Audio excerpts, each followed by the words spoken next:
Hello, we're Nerds of the West. Thank you so much for joining us. Today we are giving our thoughts on Steam Up, the dumpling feast, a feast of dim sum. This is a game for 2 to 5 players, and we're going to give you our thoughts based on all the different aspects of it to see if it is right for you. And at the very end, we're going to rank it on our Nerds of the West ranking board. This is how we rate every single game rather than giving it 1 to 10, not based on if one game is objectively better than another, but just if given the opportunity, what we personally would prefer to play. The people at the table, my name's Tom, we have a Sean. Hey, we have a Reese. Hello. And we have a Kai. Yo. Reese, can you let us know what this game is? So dim sum is basically a set collection game, I guess, where you're collecting different dim sum from Steamers by taking tokens and drawing cards, and I'm not good at this, man. Do you want someone else to do it? Or you No, it's fine. So as you collect more Steamers and add to your board, you gain more points, and then towards the person with the most points basically wins the game. Everyone has some variable player powers. Really simple. Incredibly simple. The problem is that you only get 2 actions every single turn. Correct. And you can only take Steamers from your zone there, which was my favorite part of this game. Mm-hmm. That was so incredibly frustrating when the wrong Steamers were there in front of you, but also the like, okay, I'm not doing anything right now, but just by taking a card to give me more options in the future, I can manipulate the board towards me. Like everything came back to that, and I loved that. Yeah. Okay. Anyone else got thoughts on what's going on in the middle, what they liked and disliked? I mean, the game's pretty. We've broken the format. Normally we talk about art. Yeah. I'm so sorry. I'm trying something so different. many curveballs today. We're gonna rush through this. We're gonna do this. We're gonna do this. What are we doing? Yeah, it's good. I like it. I really like the fact that you can't always take everything. It just adds an extra layer. I also like that not everyone is trying to collect the same sets necessarily. It would be broken if it was. Yeah. Like, it'd be so difficult. Yeah. Because everyone's got different scoring for different dim sum, so everyone is trying to collect different things, which I like. I do actually like that, how each person has their own power, essentially. Like, that's actually really cool, because then it's like our strategies slightly differ to what we're trying to achieve. Yep. You know? I don't want it to sound like I'm agreeing with you guys, but I am, because what I like as well is that we only played 4. There's like another 6 in the box. Like, there's so many. There's such a variety. So I really feel like this owes itself to... Trying to see if they were double-sided. No, well, there's another 8 because the 12 of the 12 Chinese Zodiacs. Yeah. So that's cool. Like, that's a ton of replayability, because you can try each one out and see how they each Which play. I was trying to see if it was double-sided for alternate scoring, but what it does have is a little bit of fun flavour, but also the zodiac years that if you were born. So I have the year of the pig, which relevant to us would be 1995, but none of us here, other people in Nerds of the West, are born in the year of the pig. I think the dog is Beck. Like, physically Beck, or do you think it's 1994? No, it's 1994. It's 1994, I'm a dog. I'm pretty sure the dog's 1994. Yeah. And then I'm the monkey. Yeah. Because we Googled it, because I thought I was the rat, but I was the monkey. Yeah, that tracks. We didn't have to Google it, though. The information was on the back of the card. You should have just played this. It is incredibly frustrating when bad effects happen in this game, though, because it is it's sort of a little bit of a take that, like not directly take that. I think the randomness of the drawing of cards and the rolling of the dice gets balanced by the take that, though. Yeah. Because, like, the first part of our playthrough, we were playing it and everything was sort of going okay. Yeah. And then we started to get a little bit strategic, where you were playing things that were affecting me and then I played things that affected you, which really hampered us. all while rotating. You know? And I was getting a little bit frustrated by the luck out of it, because I think I rolled this twice and I didn't get anything from it. Whereas you guys all got something, or you guys ended up... You also got hit by the negative effect the one time we had it. So I think in order to play this game fully, you'd need to have the take that in it. I know you can take it out, which I think is good, because some people don't like playing with take that, but I feel like to balance the randomness, it needs it, because then if you're playing with a table that is conscious of how someone else is doing, without ganging up on them, you can slow them down, which levels the playing. Well, there was quite a speed ramp to the game. You started out, basically everyone can just about take a steamer in the very first round. and then from there you slow down again, you pick back up again. There is a real nice ebb and flow to what's going on in the game, and both the fortune cards and the fate cards really help with that, because you're never 100% sure what your next move is going to be. Which means that you're always like, all right, I can do this, but also I need these dumplings and they're not available on the board yet. I need to wait for someone else to buy one and see what comes through.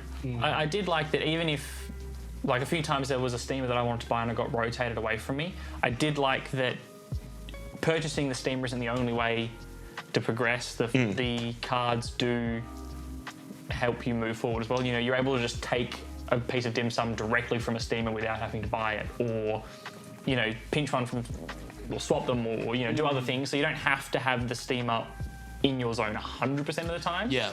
But it is, you know, obviously helpful. And I like that your first action could be to play something and then spin it back towards you. So, you know, if it's only moved one space away, you can bring it back There was easily. enough to make it challenging, but never to make it impossible. Yeah. You know, that's what it was. But it's also quick.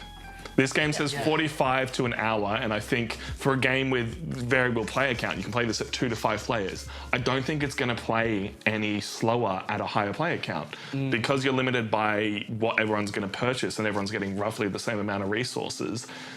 The turns are always going to be fairly quick. So 60 minutes, like we played this in... we usually double turn timer for players, so but that was a decent 2-hour game for us, which is... It's about right. Yeah. Like, this was quick. Yeah. And if we were playing it quickly, I think we could, you know, the second game, I think we could smash through one in maybe a little over half an hour. If we were really just cycling through. Yeah. It's reasonably quick. Yeah. Now, I will say, in all the praise, there is one glaring issue, and that is the late game.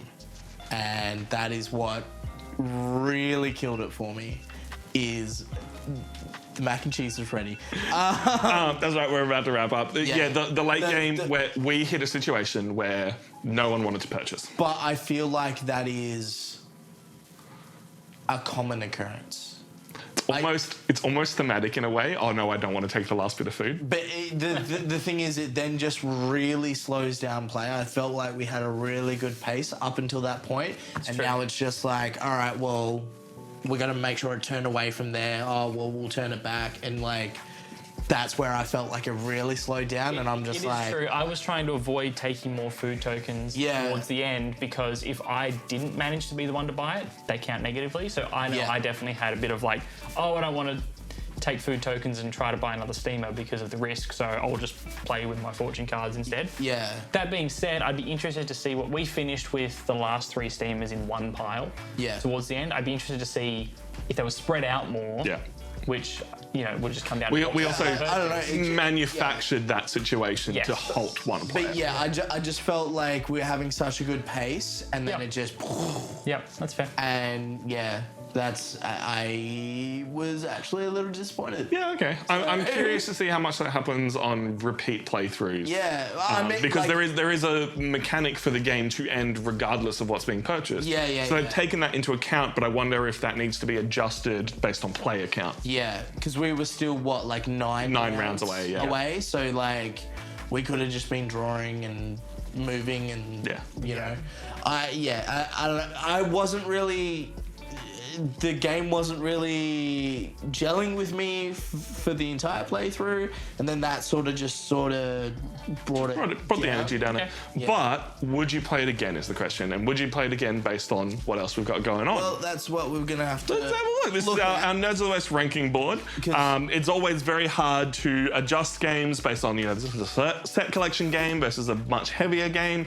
I enjoyed this. I would play this again. We were comparing it to Azul based on set collection games. I would find Azul far more enjoyable, but I've also played a lot of Azul. This was a really nice breath of fresh air with some randomness and a few other just fun elements thrown in that I think I would play this probably alongside like Space Base, Hidden Leaders, like all these fun lightweight games that you can pull out with just about anyone. Yeah. So what I'm gonna quickly jump in, because I'm gonna go rescue the food before it burns down your house. We've all been getting hungry playing this game. I'm saying under you know what? I'm actually saying under viticulture. Okay. And I didn't really enjoy viticulture, so Yeah, that's where it's I'm just saying. didn't gel for you. Yeah, fair enough. So I'm just gonna detach myself quickly, but that's. Reese says thank you for watching, but now he's going to leave. Yeah, Let's go. I'm gonna go save the house. I'll be back. What about you, Sean? You got any thoughts on where you would rank it? I think I'm with you, Tom. I think it's a solid centre of the board here for me. You know, like I've played a little bit of Azul. I haven't played this one. It's just normal Azul with extra powers. Yeah. But I think, I'm with Kai on saying that this is probably a little bit up on Azul for me. Like, I'd play it over Azul. So, yeah, I'm going to say a solid. Yeah. Probably about here, like Northgard, Dune, Arrakis sort of area. Yeah. So I mean, my reasoning for saying that is just that I think there is more replayability in that, like, the scoring isn't the same for everybody. I just turned the oven off. Good work. So rather than some other set collect, not just Azul, Azul's not the only one guilty of it, or you know what I mean. You know, where everyone's trying to do the same thing or collect the same sets. I like that is different, and I like the mechanic of being able to pull things out of people's reach and things like that. I do enjoy a bit of take that in a game. I do think it slowed down a bit towards the end. I do think it would be interesting to see how that plays out. It pulls it down a little bit. I'm going to rank it above Mantis, but below Northgard. Yeah.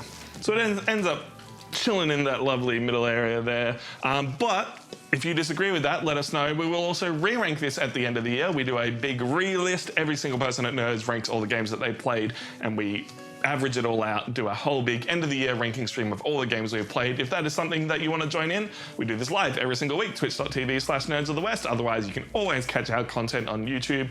Thank you so much for watching. We appreciate you, and we will catch you next time. Bye-bye.